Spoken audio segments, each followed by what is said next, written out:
창세기 5장 21절에서 24절까지 우리 함께 한 목소리를 읽도록 하겠습니다. 에녹은 65세에 무두셀라를 낳았고 무두셀라를 낳은 후 300년을 하나님과 동행하며 자녀를 낳았으며 그는 365세를 살았더라. 에녹이 하나님과 동행하더니 하나님이 그를 데려가심으로 세상에 있지 아니하였더라. 아멘. 하나님이 찾으시는 교회라는 제목으로 최원일 목사님께서 말씀 전해주시겠습니다. 할렐루야. 네, 그동안 평안하셨습니까? 벌써 한 달 반 전에 뵙고 그동안 이제 못 뵀었는데요, 많이 뵙고 싶었습니다.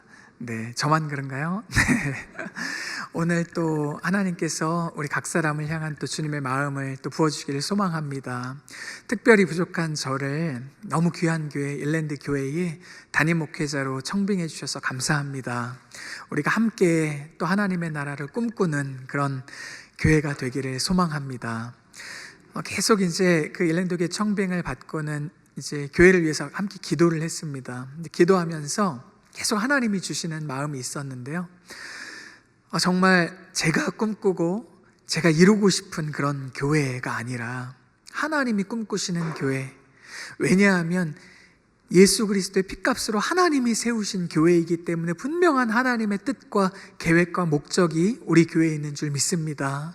하나님의 뜻을 이루는 교회 되기를 계속해서 주님께서 또 기도하게 하셨는데요, 그러면서 오늘 첫 주일 설교를 어떤 말씀을 전할까 이제 계속 기도를 하게 됐었는데, 그러면 성경에 보니까요, 하나님이 정말 기뻐하셨던, 하나님이 너무 사랑하신 하나님의 사람들이 이제 등장합니다. 그러면서 제일 떠올랐던 사람이 바로 에녹입니다. 오늘 우리가 본문에서 함께 읽었죠. 여러분, 에녹하면 뭐가 떠오르십니까? 네, 많은 것들이 떠오르겠지만 그 중에 대표적인 것이 에녹은 죽음을 보지 않고 천국으로 올라간 사람, 이 사람이 에녹이지 않습니까? 그런데 또 성경에 보면 에녹이 죽은 후에 수천 년이 지난 후에 에녹이 어떤 삶을 살았다라고 평가하는 내용이 나옵니다. 어딘가 하면 히브리서 11장 5절 말씀입니다. 여기에서 보면 에녹을 뭐라고 평가하는가, 우리 한 목소리로 한번 읽어볼까요? 시작. 믿음으로 에녹은 죽음을 보지 않고 옮겨졌으니 하나님이 그를 옮기심으로 다시 보이지 아니하였느니라. 그는 옮겨지기 전에 하나님을 기쁘시게 하는 자라 하는 증거를 받았느니라. 아멘. 여러분, 뭐라고 에녹을 평가하십니까? 에녹은 이 땅에 사는 동안 최고의 인생을 살았다, 나를 기쁘게 하는 인생을 살았다 라고 말씀을 하시는 겁니다. 여러분, 우리도 언젠가 주님 앞에 서게 될 것입니다. 다 주님 앞에 섰을 때 우리의 삶을 주님께서 평가하실 겁니다. 우리의 이 땅에서의 삶이 어땠다라고 말씀을 하실 겁니다. 그런데 들어보신 분들이 계실 텐데, 아일랜드의 극작가이면서 또 노벨 문학상까지 탔던 버나드 쇼라고 하는 사람이 있죠. 이 사람이 보면 묘비에 자기가 글을 하나 새겨 놓았습니다. I knew if I stayed around long enough, something like this would happen. 내가 오래 살다 보니 이런 날이 올 줄 알았어. 이렇게 내가 죽게 될 줄 알았어. 이렇게 마치 죽음을 좀 풍자하듯이 이런 글을 써놨는데요, 사실 이 내용은 마치 내가 오래 살다 보니까, 그럭저럭 살다 보니 어느새 내가 이렇게 죽는 날이 왔네, 이런 의미지 않습니까? 이 땅에 얼마나 많은 사람들이 분주하게 살아가고 바쁘게 살아가고 때로는 어디로 가는지 알지 못하게 살아가지만 그 끝이 어떻게 되는지 알지 못한 채로 허무하게 인생을 마무리하는 얼마나 많은 사람들이 세상에 있는지 모릅니다. 그런 의미에서 저는 에녹이 너무 부럽습니다. 정말 최선을 다해서 그 길을 달려갔는데 그 길 끝에서 주님이 천국에서 그를 와락 안으면서 너무 수고했다, 너 때문에 너무 기쁜 내 삶이었다, 너 때문에 너는 나를 너무나 기쁘게 하는 사람이었다 라고 에녹을 평가하시는 겁니다. 너는 최고의 인생을 살았다. 여러분, 우리가 주님 앞에 서는 그날 주님께서 우리 성도님들을 향해서 이 고백을 하게 되게, 우리가 그 고백 받는 우리 모든 성도님들 되시기를 간절히 축원합니다. 또한 우리 교회가, 일랜드 교회가 정말 하나님이 찾으시는 교회, 주님이 만나고 싶은 교회가 되기를 간절히 소망합니다. 그러면 도대체 하나님이 정말 찾으시고 만나고 싶은 성도, 교회는 어떤 교회일까? 오늘 에녹의 삶을 통해서 우리가 두 가지 질문으로 함께 나눠보고자 합니다. 첫 번째 질문입니다. 하나님께서 우리를 평가하실 때 가장 중요하게 여기시는 기준이 뭘까 하는 것입니다. 하나님이 우리를 다 평가하실 텐데 어떤 기준으로 평가하실까요? 어떤 분들은 하나님이 가장 기뻐하시는 것은 영혼 구원이다. 그래서 전도와 선교하는 것, 이게 하나님이 가장 중요하게 여기시는 평가다라고 말씀하시는 분들 계실 겁니다. 맞습니다. 하나님이 한 영혼이 천하보다도 귀하다고 하셨죠. 너무 기뻐하십니다. 그런가 하면 어떤 성도님들은 구제, 어려운 이웃을 돕는 것, 그들을 세우는 것, 이게 하나님이 가장 기뻐하시는 일이다 라고 말씀을 하시는 분들 계실 겁니다. 맞습니다. 하나님께서는 정말 고아와 과부를 돌보고 어려운 이웃 돌보는 것을 너무 기뻐하십니다. 그런데 그것이 최우선순위가 아닙니다. 그것보다 더 우선되는 하나님의 기준이 있습니다. 그것이 무엇일까요? 오늘 믿음이다. 잘 말씀해 주셨습니다. 근데 오늘 본문에서 뭐라고 말씀하시는가?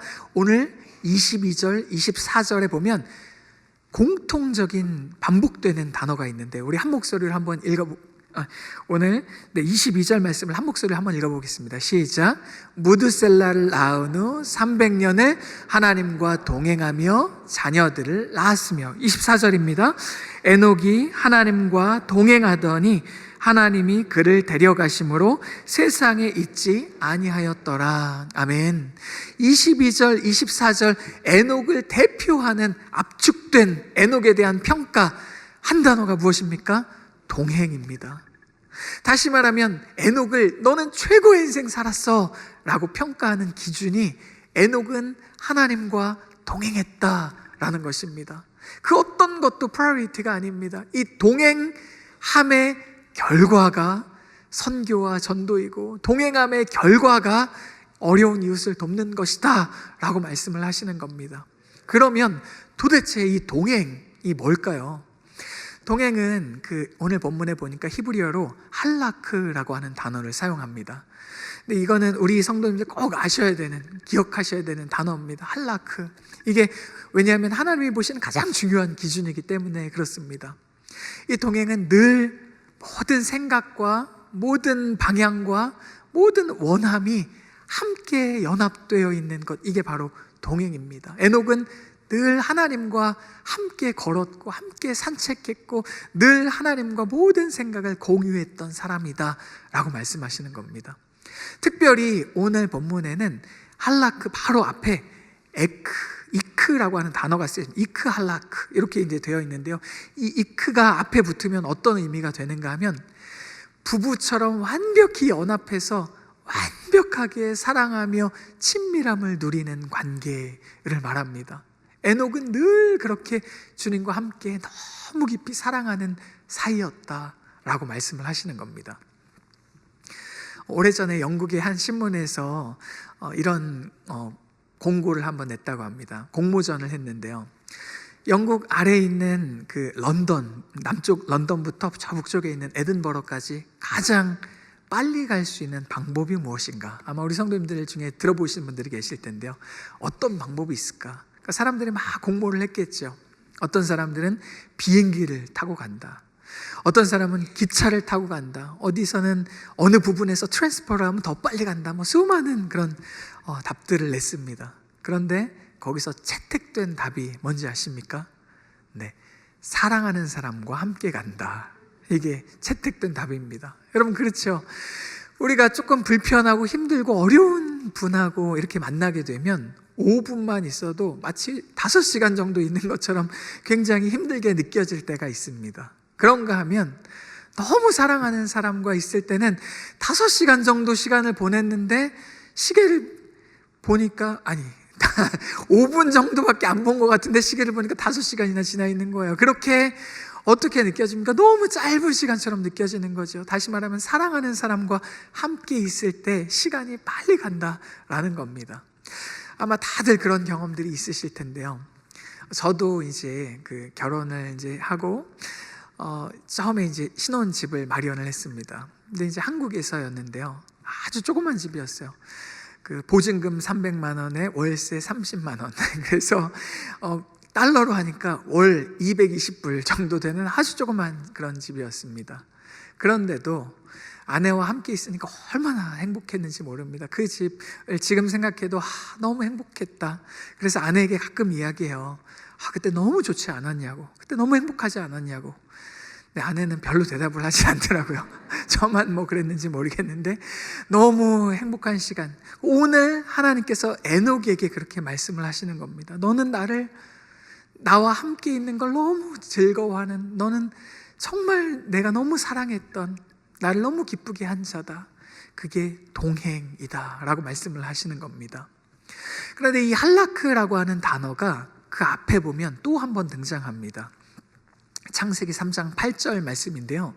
이 말씀은 하나님께서 아담과 하와가 범죄한 이후에 아담과 하와를 찾으시는 장면이기는 합니다.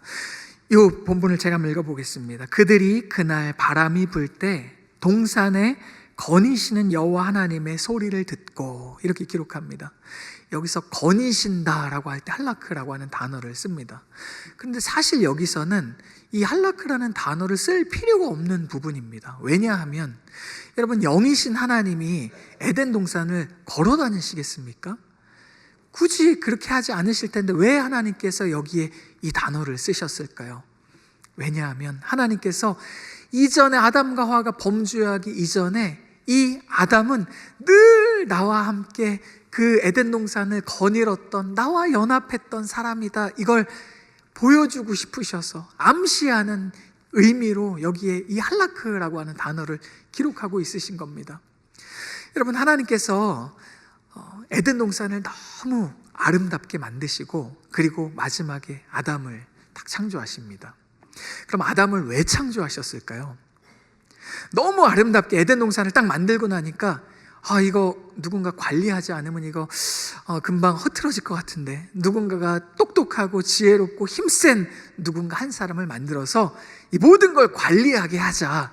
그래서 아담을 창조하셨습니까? 아니죠.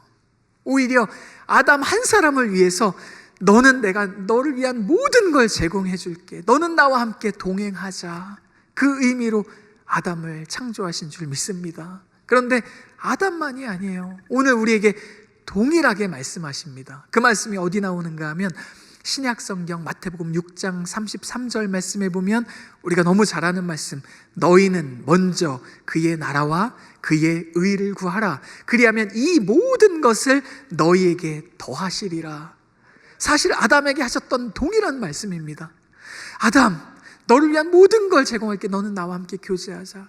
신약에서도 동일하게 주님께서 우리에게 말씀하시는 겁니다. 너를 위한 모든 걸 제공할게. 너는 나와 함께 동행하자, 교제하자. 그럼에도 불구하고 아담은 어떻게 합니까? 하나님의 뜻을 거부합니다. 그리고 내가 스스로 하나님이 되고 싶어 합니다. 그리고는 하나님처럼 되고자, 하나님처럼 눈이 밝아지고자 선악을 알게 하는 나무 열매를 따먹습니다. 결국 그 결과 어떻게 됩니까? 에덴 동산에서 쫓겨나게 됩니다. 그런데 하나님은 계속해서 하나님과 동행할 그 사람을 찾고 계십니다. 그러다가 아담의 7대손, 7번째 자손인 에녹이 나타나는데요. 이 에녹이 하나님을 너무 사랑하고 주님과 깊이 동행하는 겁니다. 이 하나님은 이 에녹이 너무 좋았습니다. 그리고는 그를 죽음을 보지 않고 천국으로 데려가십니다. 근데 저는 사실 이 말씀을 읽을 때마다 예전에 이게 궁금했습니다. 아니, 어차피 에녹이 이 땅을 살다가 죽어도 어딜 갑니까? 천국에 가죠? 그러면 주님 만날 거 아닙니까? 그런데 굳이 죽기 전에 산채로 이 에녹을 데려가실 필요가 있었을까? 이런 질문이 들었습니다. 왜 그러셨을까요? 제가 예전에 청년들에게 이런 질문을 한 적이 있습니다. 왜 하나님이 어차피 죽어도 천국 가서 만날 텐데 왜 산채로 데려가셨을까? 그랬더니 청년 중에 한 분이 그렇게 대답을 하더라고요. 하나님은 신선한 걸 좋아하셔서, 싱싱한 걸 좋아하셔서 산채로 데려가셨다. 근데 여러분, 그게 아니겠죠. 왜 굳이 그렇게 산채로 데려가셨을까? 여러분, 모든 인류가 아무리 선하게 살고 아무리 어떤 일을 해도 다 통과해야 되는 고통의 가장 정수가 있습니다. 그 고통의 정수가 무엇입니까? 죽음입니다. 죄의 삭은 사망이다 라고 말씀하셨죠. 누구도 피해갈 수 없는 길, 사망입니다.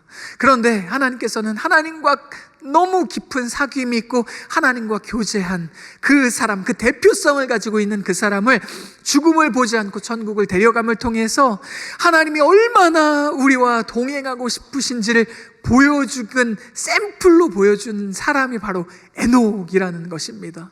한 번 설교할 때 3,000명이 5,000명이 회개하고 돌아오게 했던 베드로도, 또 40년 동안 광야에서 이스라엘 백성들을 인도했던 모세도 죽을 수밖에 없었지만 하나님과 동행했던 이 대표적인 사람 에녹을 죽음을 보지 않고 데려감을 통해서 하나님이 오늘 우리에게 얼마나 우리와 동행하고 싶으신지를 보여준다라고 말씀을 하고 계시는 것입니다.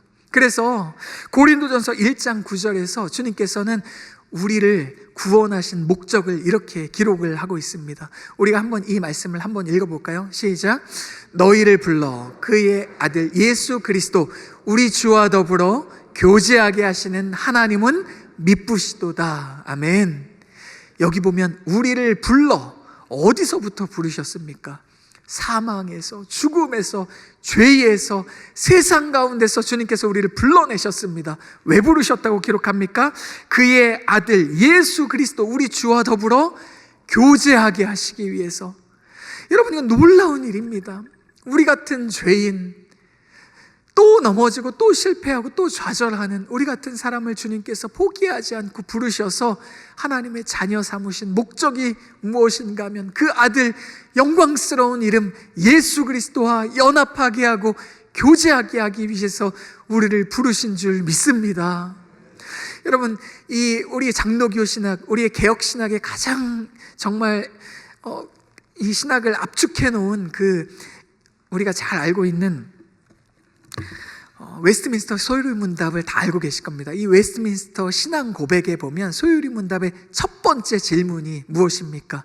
사람의 제일 되는 목적은 무엇인가? 여기에 대한 답이 무엇인가 하면 사람의 제일 되는 목적은 하나님을 영화롭게 하는 것과 영원토록 그분을 즐거워하는 것입니다. 근데 여러분, 여기서 아주 중요한 부분이 있습니다. 사람의 가장 큰 목적이 뭔가 하면 하나님을 영화롭게 하는 것과 영원토록 그분을 즐겁게 하는 것입니까? 아닙니다. 영원토록 그분을 즐거워하는 것입니다. 하나님을 즐거워하는 것, 이게 우리를 지으신 목적이랍니다. 여러분, 하나님을 즐거워하는 게 뭘까요? 하나님으로 충분한 겁니다. 주님 한 분이면 내가 충분합니다. 주님이 내 아버지시라는 걸로 나는 충분합니다. 주님이 내 삶의 인도자시라는 걸로 나는 충분합니다. 주님이 나를 위해서 십자가에 죽으셨고 내 구원자라고 하는 사실로 나는 충분합니다. 주님 한 분으로 나는 충분합니다라고 하는 고백이 주님을 즐거워하는 것입니다. 주님 외에 다른 것이 없어도 나는 주님 한 분이면 충분합니다. 여러분 안에 지금 이 고백이 있으십니까? 처음 예수님 믿었을 때 이 고백으로 우리가 감격했고 기뻐했고 찬양했었는데요, 어느덧 시간이 지나면서 우리의 마음이 변질돼서 주님 너무 사랑하지만 주님 외에 필요한 것이 너무나 많습니다. 이것도 주셔야 되고 저것도 주셔야 됩니다 라고 고백하는 상태가 혹시 우리의 상태가 아닙니까? 오늘 우리에게 다시 한번 주님께 초청하고 계십니다. 주님 한 분으로 충분합니다. 이 고백이 우리의 고백이 되기를 간절히 소망합니다. 우리 옆에 있는 성도님들께 한번 이렇게 인사해 볼까요? 주님 한 분으로 충분합니다. 정말이십니까? 한 번 더 물어보시겠습니까? 정말이십니까? 네, 정말 주님 한 분으로 충분한 우리가 되기를 소망합니다. 그런가 하면 두 번째 질문입니다. 정말 하나님과 동행하시기 위해서 주님이 우리에게 요구하시는 것은 무엇인가? 우리가 주님과 동행할 때 주님이 우리에게 뭘 요구하시는가 하는 것입니다. 바로 구별됨입니다. 주님과 동행하기 위해서 가장 중요한 것 중에 하나는 세상과 구별됨입니다. 성경에 보면 이렇게 쭉 창세기 족보가 나오지 않습니까? 조금 전에 이 에녹을 대표하는 단어가 할라크, 하나님과 동행이라고 했는데요. 또 그 후에 보면 하나님과 동행한 할라크라고 하는 단어를 쓴 또 한 사람이 등장합니다. 바로 우리가 잘 아는 노아입니다. 노아를 향해서 창세기 6장 9절 말씀에 보면 이렇게 기록합니다. 우리 한 목소리로 읽어볼까요? 시작. 이것이 노아의 족본이라. 노아는 의인이요 당대의 완전한 자라. 그는 하나님과 동행하였으며. 이 노아도 하나님과 동행했던 사람입니다. 여러분, 그럼 이 에녹과 노아의 시대의 공통점이 있죠. 어떤 공통점입니까? 그 시대가 너무 패역한 시대, 죄가 가득한 시대, 늘 전쟁과 소문이 끊어지지 않는 시대가 그 시대였습니다. 지금과 너무 유사하죠. 얼마나 많은 난리와 소문과 전쟁이 끊어지지가 않습니까? 그런가 하면 에녹과 이 노아의 이 사람들의 공통점이 있습니다. 이 공통점은 우리가 나눈 것처럼 이들은 하나님과 동행했던 사람, 세상과 구별됨으로 하나님과 동행했던 사람들입니다. 그래서 제가 이 에녹에 대해서 묵상하면서 늘 한 가지 의문이 있었습니다. 에녹이 정말 하나님과 이렇게 동행했다고 하는데, 아니 도대체 에녹은 어떻게 이렇게 하나님과 동행을 할 수 있었을까? 성경에 명확하게 이거 답을 주시면 좋겠는데, 성경에 에녹이 동행했던 이유는 이것이다, 이렇게 명확하게 기록을 안 하시는 거예요. 말씀을 묵상하는 가운데 에녹이 이렇게 하나님과 동행할 수 있었구나 하는 힌트를 발견을 하게 됐습니다. 그것이 무엇인가 하면 에녹은 늘 그 끝을, 마지막을 늘 생각하면서 준비하면서 살았던 사람이었다는 것입니다. 늘 마지막, 그 끝을 준비하면서 살았던 사람. 어떻게 그것을 알 수 있는가 하면, 여러분, 에녹이 아들을 낳고 그 이름을 무드셀라라고 짓죠. 그런데 여기서 이제 성경 퀴즈를 하나 내보겠습니다. 아까 1부는 굉장히 잘 맞추셔서 깜짝 놀랐는데요. 우리가 어릴 때부터 주일학교 다닐 때도 늘 성경 퀴즈가 있었지 않습니까? 늘 단골. 무드셀라가 몇 살까지 살았을까요? 네, 일랜드 교회의 수준이 아주 굉장하십니다. 사실 웬만한 교회는 못 맞출 거예요. 근데 969세. 아니면 정기적으로 우리가 성경 퀴즈를 하십니까? 어떻게 이렇게 잘 아실까요? 969세까지 무드셀라가 살았습니다. 그런데요, 이 무드셀라라고 하는 이름은 당시에 별로 짓지 않는 이름이었다고 합니다. 왜냐하면 이 무드라고 하는 뜻은 사람이라는 뜻이고요, 셀라라고 하는 뜻은 날아가는 무기라는 뜻입니다. 그러니까 다시 말하면 이 무드셀라는 창을 던지는 사람, 이런 의미입니다. 근데 이 무드셀라, 창을 던지는 사람은 보통 파수꾼을 향해서 그런 이름을 붙였다고 합니다. 여러분, 파수꾼이 어떤 사람입니까? 모두가 잠든 시간에 혼자 깨어서 성을 지키는 사람이지 않습니까? 근데 이 파수꾼이 무너지면 어떻게 됩니까? 그 성은 무너지게 됩니다. 그 성은 점령당하게 됩니다. 성은 멸망하게 됩니다. 근데 에녹이 자기 아들을 낳고 그 이름을 무드셀라라고 지은 겁니다. 네가 무너지면 이 땅에 심판이 온다. 네가 죽으면 이 땅이 무너지게 될 거다 라고 이름을 짓는 겁니다. 성령 충만한 가운데 하나님이 주신 영감을 가지고 그렇게 이름을 지은 거죠. 그러니까 무드셀라가 하루 한 해 한 해 나이가 먹을 때마다, 생일이 다가올 때마다, 지나갈 때마다 에녹은 그렇게 기쁘지가 않았을 겁니다. 왜냐하면 이 땅에 심판이 임박했다는 것을 알고 있었기 때문입니다. 실제 무드셀라가 죽는 해가 어떤 해인지 아십니까? 한번 제가 성경을 통해서 하나씩 같이 한번 살펴봤으면 좋겠는데요. 무드셀라가 그 아들 라멕을 낳게 됩니다. 한번 슬라이드를 보여주시겠어요? 무드셀라가 라멕을 낳을 때의 나이가 187세였습니다. 그 아들 라멕을 낳습니다. 그리고 라멕의 아들이 누군가 하면 바로 노아입니다. 근데 라멕이 노아를 낳을 때 나이가 182세입니다. 그러면 이때 노아가 태어났을 당시에 무드셀라는 몇 살입니까? 네, 더하기를 하면 되겠죠. 187 플러스 182면 369세에 노아가 태어날 당시 무드셀라가 369세입니다. 그러면 노아가 몇 살이 되었을 때 홍수의 심판이 임합니까? 성경을 보니까 노아가 600세가 되던 해에 홍수의 심판이 임합니다. 그럼 그 해가 무드셀라가 몇 살 때입니까? 969 99세입니다. 무슨 말인가 하면 노아가 죽는 해가 노아의 홍수가 임하는 해, 다시 말하면 노아가 죽는 그 해가 온 세계에 홍수의 심판으로 모든 전 인류가 심판받는 그때였다라고 말씀을 하시는 겁니다. 그러다 보니 에녹은 늘 마지막을 준비하며 사는 겁니다. 주님이 이제 심판을 내리실까? 이제야 세상이 끝이 올까? 늘 깨어있는 상태로 마지막을 준비하며 주님과 동행했던 사람, 이 사람이 에녹이다 말씀을 하시는 것입니다. 여러분, 우리 성도님들 중에 간혹 이렇게 말기암으로 혹은 수많은 어떤 질병들로 인해서 참 고생하는 분들이 많이 계시죠. 아까도 일부 예배 때도 우리 이상철 목사님께서 한 분의 쪽지를 주셨는데, 우리 성도님 중에 내일 암 수술이 있으시다고 기도해달라고 하는 그런 쪽지를 받았었습니다. 저도 수많은 암 환우들, 특별히 또 이제 시한부로 특별히 받은 분들을 많이 만나게 됩니다. 그런데 만나면 늘 이렇게 보게 되는 것들이 있습니다. 우리 귀한 믿음의 성도님들은 내가 언제까지 이 땅에 살 수 있다라는 이런 선고를 받으시면 늘 삶을 잘 정리하십니다. 그리고 하나님 앞에 거룩하게 그 주님 앞에 설 날을 준비합니다. 그래서 그분들의 삶을 보면 와, 너무 아름답다, 너무 경건하고 주님 앞에 거룩하게 정말 그 주님 앞에 설 날을 준비하시는구나 하는 걸 보면서 제가 굉장히 존경스러운 마음이 듭니다. 여러분, 그런데요, 어떻게 그분이 그럴 수 있습니까? 내가 곧 주님 앞에 선다는 걸 알기 때문에 무의미했던 것들, 무가치했던 것들, 하나님 기뻐하지 않는 것들을 내려놓을 수 있는 겁니다. 그리고는 내가 주님 앞에 섰을 때 주님 앞에 거룩한 순결한 신부로 서겠다라고 하는 이 믿음의 고백이 있으신 것입니다. 그런데 오늘 이 에녹이 어떻게 주님과 그렇게 동행할 수 있었다고 말씀하시는 겁니까? 그는 늘 그 마지막을 준비했던 인생이다. 여러분, 오늘 우리에게도 동일하게 주님께서 도전하고 계십니다.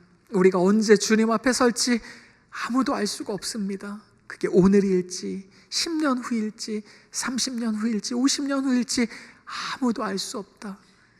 늘 내가 내일 주님 앞에 설 수 있다라고 하는 심정 가지고 오늘을 준비하면서 살라. 오늘 우리에게 그렇게 말씀하고 계십니다.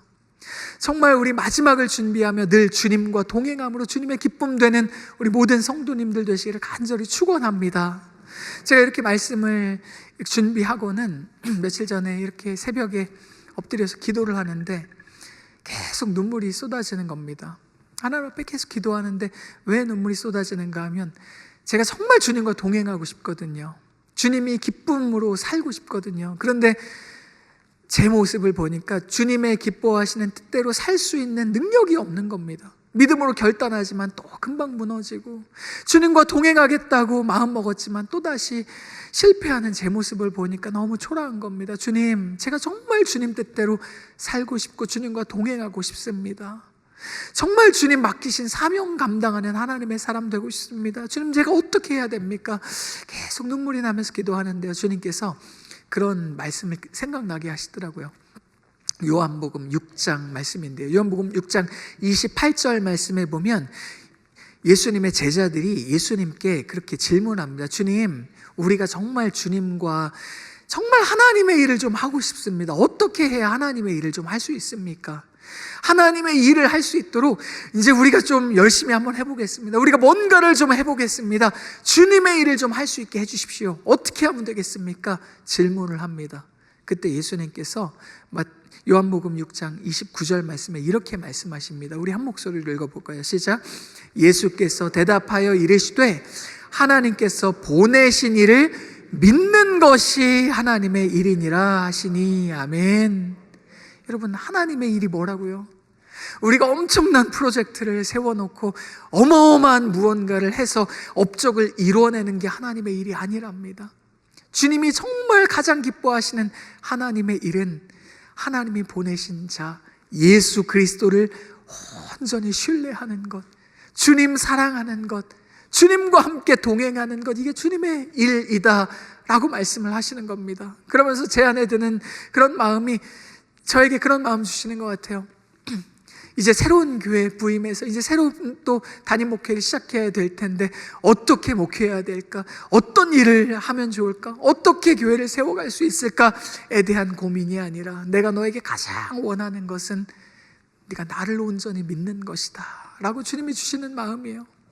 오늘 우리에게 통일하게 주님께서 통일하게 말씀하고 계신 줄 믿습니다. 오늘 일랜드 교회를 향해서 주님께서 내가 일랜드 교회를 향해 가장 원하는 것은 그 어떤 엄청난 프로젝트를 이루는 게 아니라 온전히 주님 사랑하며 예수 그리스도 믿는 것이다, 우리에게 말씀하시는 줄 믿습니다.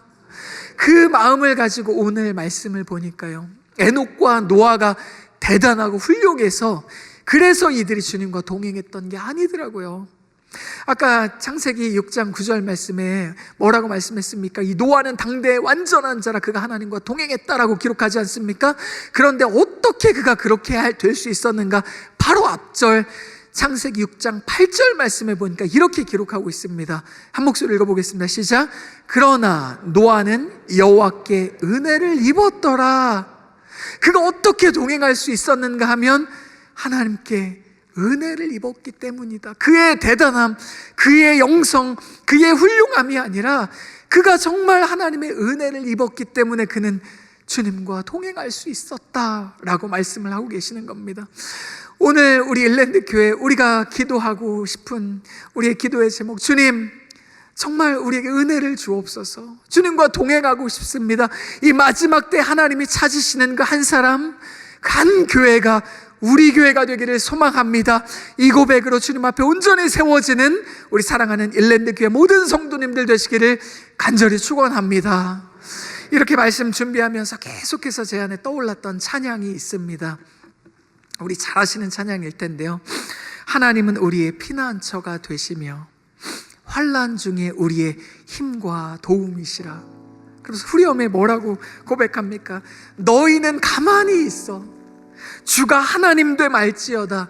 열방과 세계 가운데 주가 높임을 받으리라. 여러분, 이 고백이 우리의 고백이 되기를 간절히 소망합니다. 이 시간 우리 불편하지 않으시면 다 같이 자리에 일어나셔서 한번 믿음으로 고백하며 나아갈 때 주님이 우리의 유일한 피난처이십니다. 우리의 유일한 반석이십니다. 우리의 유일한 힘과 도움이십니다. 믿음으로 함께 고백하며 나아가겠습니다.